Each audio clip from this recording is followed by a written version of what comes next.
On a frigid winter night, I was jolted awake by a call from my mother-in-law. "Bring the wood for the fireplace to my room," she commanded. In this blizzard, I questioned silently, having just finished my bath. But Nancy persisted. "It's unreasonable for someone my age to venture outside in such a storm. As a daughter-in-law, you should act without needing instructions. How thoughtless of you." She continued to gripe on the phone, and while I had plenty of rebuttals, arguing seemed futile.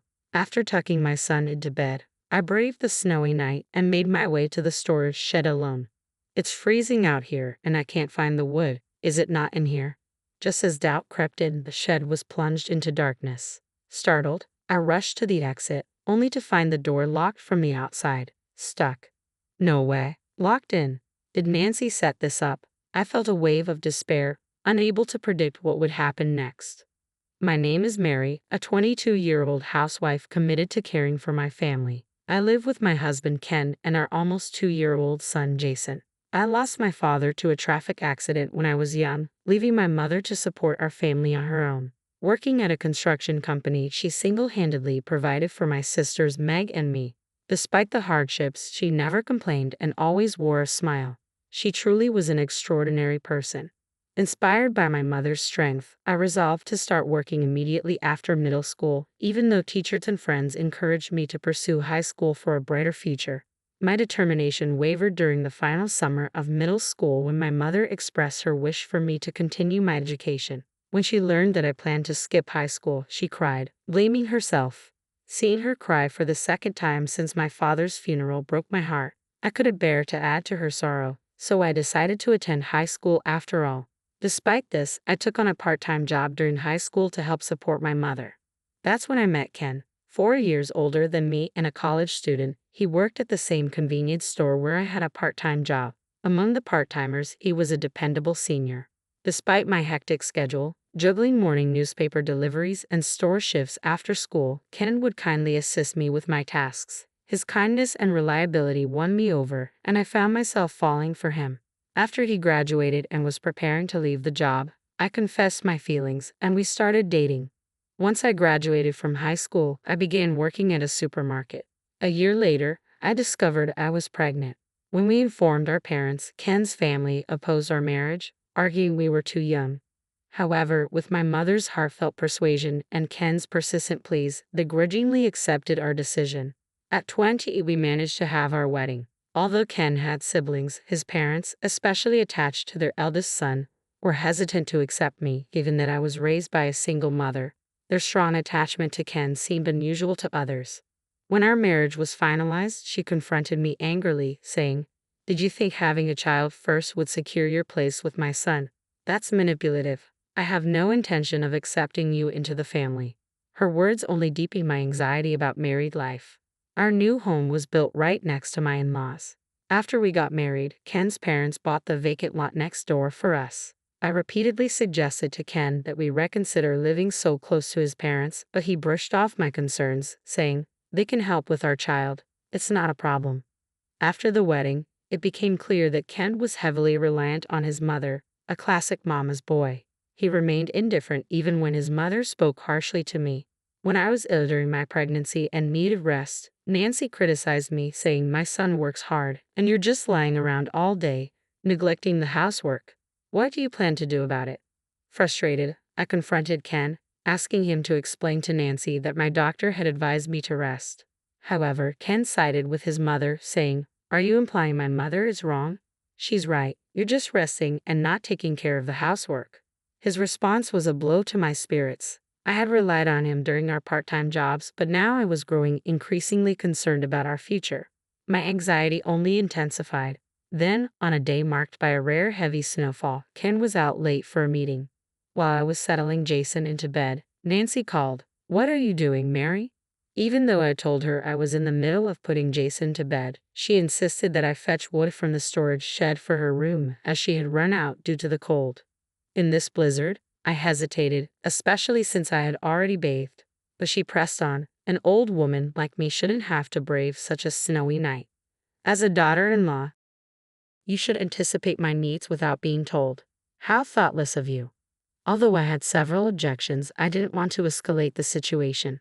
Considering how difficult it must be to be without heat in this cold, I decided to go ahead with her request. After putting Jason to bed, I ventured to the shed situated between our house and my in-laws. Amidst the snowy landscape, I unlocked the door with trembling hands, turned on the light, and stepped inside. As I searched the area Nancy had pointed out, I found no wood. Is there really any wood here? I muttered to myself, reaching for my phone. Suddenly, everything went dark. What? This has to be a joke, I exclaimed, bewildered. I rushed to the exit, only to find it locked from the outside and immovable. No way, I'm locked in. Did Nancy set this up? I muttered to myself, feeling a sinking sense of dread. While I have faced harassment before, I never expected her to go this far. Outside, a rare snowstorm raged, and inside the shed, the cold was bone-chilling and potentially dangerous. I was also anxious about Jason being home alone. I tried calling Ken. Hello. His voice was slurred, clearly indicating he was intoxicated. Help, I'm locked in the shed, I pleaded, but Ken remained unmoved, scolding me. You must have been careless to lock yourself in. Just calm down, he said, shifting the blame onto me. His response only fueled my frustration, and I ended the call, snapping, Fine, I won't rely on you. Whatever happens, I don't care. Realizing I had been wrong to depend on him, I resolved to find a way out on my own. As my eyes adjusted to the darkness, I noticed a small window at the back of the shed. I hurried over, only to find it barred and escape impossible. I can't get out of here, I muttered in defeat, returning to the door. It was the only entrance and it wouldn't budge. Even in this desperate situation, I continued to search for a way to escape, knowing that my chances were growing slimmer. Shivering and exhausted, I pulled out my phone to call the police. As I fumbled with the screen, I heard voices outside. It must be the neighbors, I whispered to myself and called out, Help. After shouting several times, the elderly couple next door finally responded. Are you okay? They shouted from outside the shed. I'm locked in and can't get out. Please help, I cried, on the verge of tears. They quickly unlocked the door, and upon seeing my tearful state, they realized something was seriously wrong. They offered, Why don't you come stay with us for the night? Grateful for their kindness, I decided to take Jason and spend the night in the warmth and safety of their home. The elderly couple revealed that my in-laws had a reputation in the neighborhood for mistreating their daughters-in-law, and that my sister-in-law had also been locked in and had a heated argument with them. Knowing this, they had been worried about me. I expressed my profound gratitude to them and, exhausted from the ordeal and the snow, slept deeply through the night without stirring.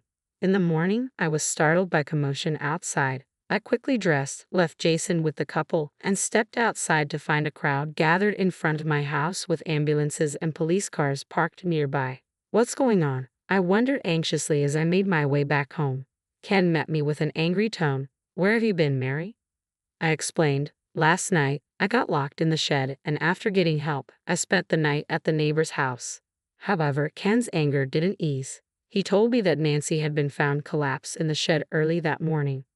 I wondered if Nancy had come to check on me after the night had passed. As I had tried to escape from the shed, I must have disturbed its contents, causing a mess. It seemed Nancy had entered the shed in the early hours, accidentally tripping over a ball, hitting her head, and eventually collapsing. She was taken to the hospital, but tragically she passed away. Ken and my father-in-law blamed me, saying, This is your fault, despite my protests that I had been locked in the shed. They refused to listen. Realizing that arguing was pointless, I decided to divorce Ken and leave the house with Jason. My brother-in-law Jack said, I will choose a different path for my father and brother. If Mary leaves, I will cut ties with the family as well. My father-in-law and Ken were enraged, insisting that I shouldn't divorce or sever ties so abruptly. Despite Ken's adamant refusal to end our marriage, my decision was resolute. It's tragic that Nancy died, but I can't overlook what she did to me. I have proof that I was locked in the shed. If necessary, I'll submit the video to the police, I said, holding up my phone. Ken attempted to undermine the evidence by destroying the phone, but he never acknowledged his mother's actions. I was shocked by his inability to understand. I should let you know, I continued, that my sister Meg recently married a lawyer. The video from the shed can be used as evidence of emotional distress, and I plan to seek compensation. We will proceed with the divorce on that basis. Ken's demeanor shifted abruptly. Wait, Jack is a lawyer? Compensation? You must be joking. Not at all. What my mother did was inexcusable, and her death wasn't an accident. I'm sorry for everything, but we need to move forward with the divorce, I replied.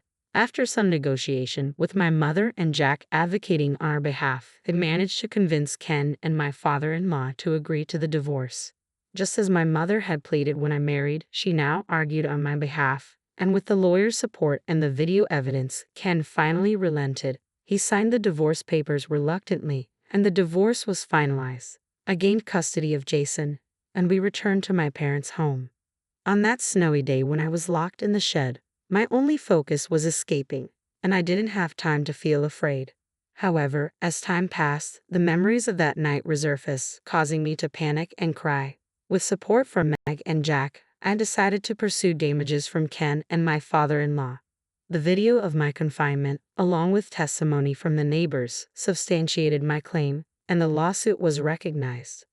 Initially, Ken and my father-in-law were adamant about retaining custody of Jason, but when I argued, if the neighbors hadn't rescued me, who knows what might have happened?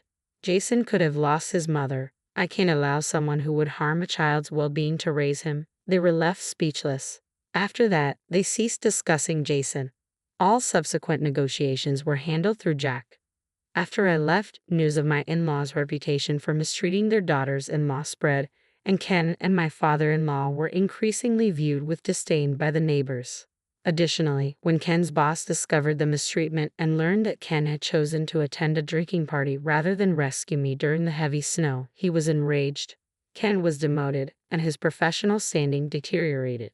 Eventually, Ken submitted his resignation and, along with my father-in-law, had to sell their house and land and relocate. After these events, my brother-in-law and his wife also severed ties with my in-laws. Back at my family home, I asked my mother to reduce her work hours to help care for Jason. She was thrilled to spend more time with her grandson. I started working at Jack's office, and it was a refreshing change to earn a salary after being a housewife for so long. I felt a strong sense of responsibility to persevere, knowing how much my mother had supported us. Later, through Jack, I met a lawyer who is over a decade older than me. He is incredibly kind and gentle. Jason has grown quite fond of him, and we often spend our weekends together. We plan to marry next year and are currently building a new house designed to include office space for his new law firm. The house is also being built as a duplex to accommodate my mother, who raised Meg and me on her own. With deep gratitude for everything she's done, I am enjoying a fulfilling life with my family, cherishing each moment.